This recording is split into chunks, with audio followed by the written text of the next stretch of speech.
There is gripping video that's come out just overnight of that dangerous showdown between police and Christopher Dorner. Listen to the bullets. An unbelievable number of the bullets exchanged between the suspect and police surrounding the cabin. Smoke bombs fired. Investigators this morning are trying to determine if, in fact, Dorner was killed in the firefight inside a cabin that burned out at Big Bear Lake in California. Of course, we do know for sure that a sheriff's deputy was killed and shot by Christopher Dorner. ABC's Cecilia Vega has been covering the story all night and joins us now this morning with the very latest. Good morning, Cecilia. Elizabeth, good morning to you. The search for Christopher Dorner lasted 10 long days. The heart of that search, and now likely its finale, happening right here in this ski resort town east of Los Angeles. Sources tell ABC News a charred body was discovered in a burned down house where a shootout yesterday took place with police. And now authorities are turning to forensic evidence to confirm that it was Christopher Dorner. After an all-day standoff filled with shootouts and drama, the week-long international manhunt for Christopher Dorner ended overnight in a blazing inferno and a hail of gunfire.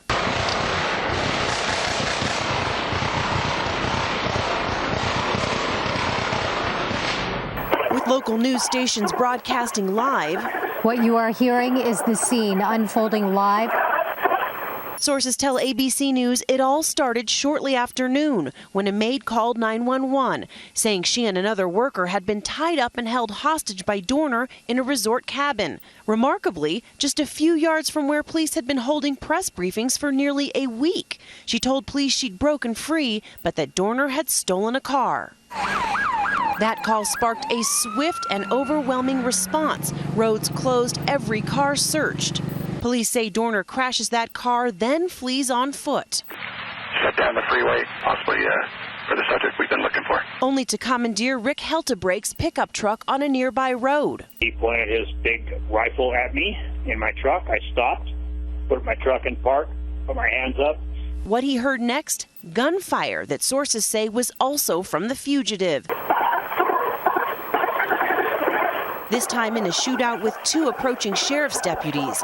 Dorner kills one and wounds another before once again fleeing.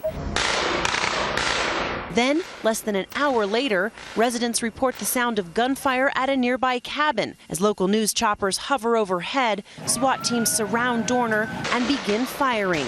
The melee broadcast live on KCBS. The shots you're hearing are all from guns and weapons that are being fired by law enforcement officers. By 2 p.m., smoke is pouring out of the building, then flames. Shortly before 5, reports of a SWAT team approaching the fire in an armored vehicle and injecting gas into the cabin before reportedly peeling back the walls of that cabin like an onion.